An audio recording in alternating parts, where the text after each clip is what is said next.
திருச்சியில தொடங்கின எல்லாமே திருப்பு முனைய அமைன்னு சொல்லுவாங்க. அதுக்கு நிறைய எக்ஸாம்பிள்ஸ் இருக்கு. லைக் அறிஞர் அண்ணா அவர்கள் முதல்ல தேர்தலில் நிக்கணும்னு நினைச்சதே திருச்சியில தான். அந்த காலத்துல போருக்கு போறதுக்கு முன்னாடி போர்ல ஜெயிக்கிறதுக்காக குலவேந்தன் கோயிலுக்கு போய் சாமியை கும்பிட்டு தான் போருக்கு போவாங்க. அந்த மாதிரி அடுத்த வருஷம் நடக்க போற ஜனநாயக போருக்கு தயாராகிறதுக்கு முன்னாடி நம்ம மக்களை உங்க எல்லாரையும் பார்த்துட்டு போலான்னு வந்திருக்கிறேன். அது மட்டும் இல்ல, கேக்குதா?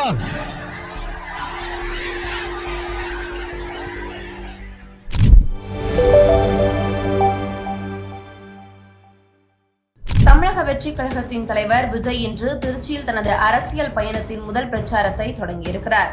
நடிகர் விஜயின் அரசியல் அறிமுகத்தை காண திருச்சி மட்டுமின்றி பல்வேறு மாவட்டங்களில் இருந்தும் ஆயிரக்கணக்கான தொண்டர்கள் மற்றும் ரசிகர்கள் வந்து குவிந்திருக்கின்றனர்.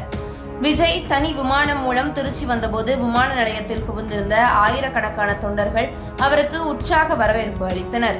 காவல்துறை அமைத்திருந்த தடுப்புகளை உடைத்துக் கொண்டு ரசிகர்கள் விஜயை பார்க்க முற்பட்டதால் போலீசாருக்கும் தொண்டர்களுக்கும் இடையே தள்ளுமுள்ளும் ஏற்பட்டது.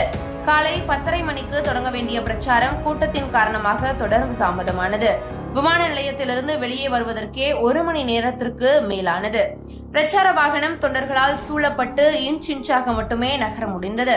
தமிழக வெற்றி கழகம் பெண்கள், கர்ப்பிணிகள், குழந்தைகள், பெரியவர்கள் வரவேண்டாம் என்று கேட்டுக் கொண்டிருந்த போதிலும் குடும்பத்துடன் பலர் விஜயின் பேச்சை கேட்கவும் அவரை பார்க்கவும் வந்திருந்தனர். அண்ணா போல என் பயணத்தையும் திருச்சியிலிருந்து தொடங்குகிறேன் என்று தொடங்கிய விஜய் போருக்கு முன் குலதெய்வம் கும்பிடுவது போல அடுத்த ஆண்டு தேர்தலில் வெற்றி பெற திருச்சியில் மக்களை கும்பிட வந்துள்ளேன் என்று பேசியிருக்கிறார். திருச்சியின் வரலாறு முக்கியத்துவத்தை எடுத்துரைத்த விஜய் திருச்சியில் தொடங்கிய எல்லாமே திருப்புமுனையாக அமையும்.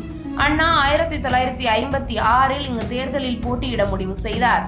எம்ஜிஆர் 1975 மாநில மாநாட்டை இங்கு நடத்தினார்.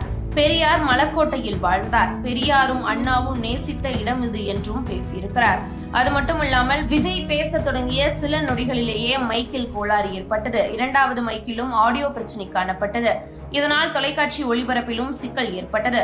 கேட்கிறதா என்று தொண்டர்களை நோக்கி கேட்ட விஜய் இல்லை என்ற பதிலை கேட்டு தனது உரையை சுருக்கமாக முடித்துக் கொண்டார்.